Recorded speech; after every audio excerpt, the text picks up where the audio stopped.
ఈ దీపావళికి కాంగ్రెస్ సర్కార్ అతి పెద్ద బాంబు పేల్చబోతుందని అన్నారు.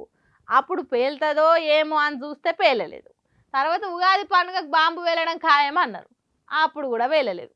ఆ తర్వాత ఇంకో పండుగకు వేలుతుంది అన్నారు. అట్లా పోస్ట్పోన్ చేసుకుంటా పోయినరు బాంబు వేలే ముచ్చట్లు.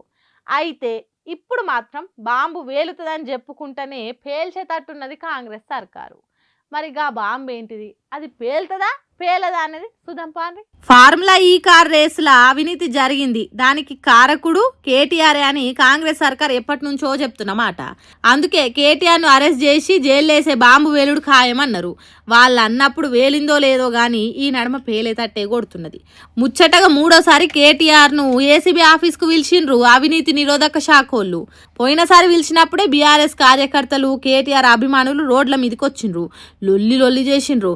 హాగు అందుకే వాళ్ళను కంట్రోల్ చేసేటానికి ఏసీబీ ఆఫీస్కు చుట్టుపక్కలున్న హోటళ్లను ఖాళీ చేయించారు. కొందరు బీఆర్ఎస్ పార్టీలను అదుపులోకి తీసుకున్నారు. బీఆర్ఎస్ పార్టీ ఆఫీస్ తెలంగాణ భవన్కు తాళాలు వేసిండ్రు పోలీసులు.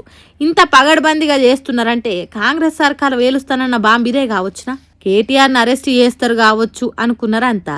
ఏసీబీ ఆఫీస్కు పోయే ముందు కేటీఆర్ ఏమన్నాడు ఇనుండ్రి. విచారణకు పిలిచిన వస్తామని చెప్పిన ఇది మూడవసారి పిలవడం, 3 సార్లు కాదు 30 సార్లు పిలిచినా విచారణకు సహకరిస్తాం. మా మీద కేసులు బనాయించి మమ్మల్ని ఇబ్బంది పెట్టి కమిషన్లు వేసి మమ్మల్ని ఏదో ఇబ్బంది పెట్టినంత మాత్రాన, వేధించినంత మాత్రాన ప్రజల తరపున ప్రశ్నించడం బంద్ చేస్తామనుకుంటే అది కాంగ్రెస్ ప్రభుత్వం యొక్క అవివేకం, అజ్ఞానం అవుతుంది తప్ప ఇంకోటి కానే కాదు. ఇవాళ ఏసీబీ ముందుకి విచారణకు పిలిపించి కొంత మానసికంగా రాక్షసానందం పొందుతూ ఉండవచ్చు, అవసరమైతే అరెస్ట్ కూడా చేస్తారు కావచ్చు. కానీ ఒకటి పక్క, తెలంగాణ కోసం గతంలోనే జైలుకు పోయి వచ్చిన వాళ్ళం.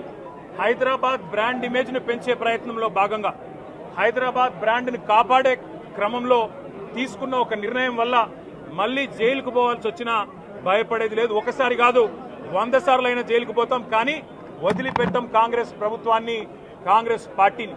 ఇన్నరా, ఒక్కసారి కాదు 100 సార్లైనా జైలుకు పోతాం.